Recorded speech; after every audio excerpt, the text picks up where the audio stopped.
Hi, I'm Andy Vanderhoff. Welcome back to Kitchen WOD.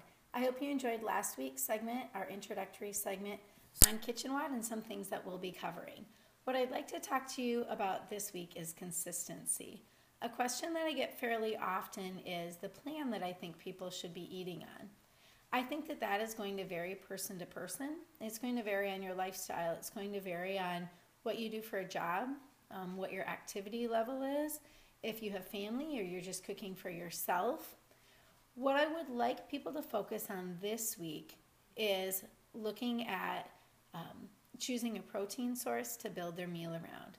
So for breakfast, I want you to think about that protein source and how you can add fruits and or vegetables to that. That might be a plain Greek yogurt that you add fruit to for a smoothie. For lunch, that might be chicken or maybe boiled eggs that you have in a salad. For dinner, that might be chicken or a cut of beef that you have alongside sweet potato and green beans, for example.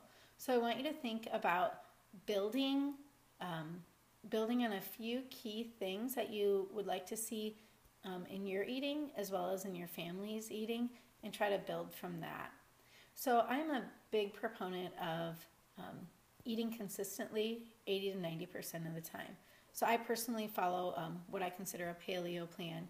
So I don't do a lot of sugar or grains about 80 to 90% of the time.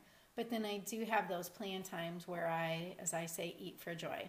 I have those times where I know I'm going to have desserts with friends or have chips and salsa on a Saturday evening, something like that. I have those times planned. I say that they're eating for joy. I enjoy that time. I don't feel guilty when I'm finished.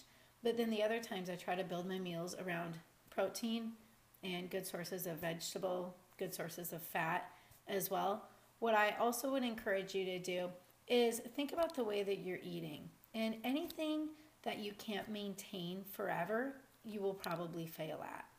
We don't want you to feel bad about your eating or have a sense of guilt tied to your eating ever. What we want you to do is be able to choose something that you will feel that you can do for a lifetime, something that's sustainable and something that fits with your lifestyle as well. So this week, go ahead and focus on a protein source. Each of those 3 meals, if you have a snack, make sure that you have protein with that as well. Next week, I'd like to talk a little bit about carbohydrates and where carbohydrates might fit into your eating and into your nutrition as well as your children's nutrition. I look forward to talking with you on session number 3. Keep those questions coming. Thanks.